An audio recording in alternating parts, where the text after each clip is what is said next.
যেহেতু এনসিপি অনুরোধ করার কারণে তারেক রহমান আমাদের বলছে, রাকিবুল ইসলাম রাকিব ভাইকে বলছে যেন আমরা সমাবেশটা শাহবাগ করি। তা আমাদের ভিতরে মানবতা আছে, মানবিক দিক থেকে আমরা ওদের ছেড়ে দিয়ে আমরা আজকে শাহবাগে আমাদের কর্মসূচি সমাবেশ অনুষ্ঠিত করেছি।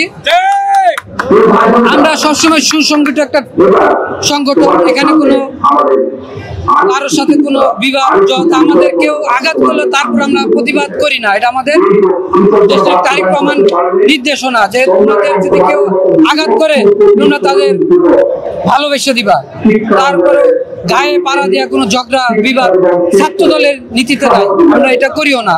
এই জন্য আমাদের বলছে যেন কোনো ফেস্টুন ব্যানার কোনো পরিধান করা যাবে না, কোনো মিছিল নিয়ে আসা যাবে না, সুশৃঙ্খল ভাবে সবাই বসে প্রোগ্রাম শেষ করে আমরা পরিষ্কার পরিচ্ছন্ন করে বিদায় আমরা এই শাহবাগ ত্যাগ করব।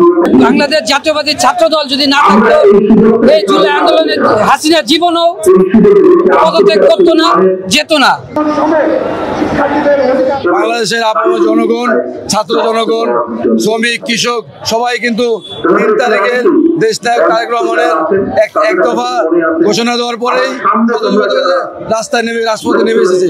তার প্রতিচ্ছবি আমরা 3 তারিখে আমাদের দেশনায়ক তারেক রহমান এবং আমাদের ছাত্র দলের কেন্দ্রীয় সংসদের বিপ্লবী সভাপতি রাকিবুল ইসলাম রাকিব এবং বিপ্লবী সাধারণ সম্পাদক রাজনীতি নাসির ভাইয়ের নির্দেশে কোনো প্লেকার্ড, ব্যানার, ফেস্টুন থাকবে না।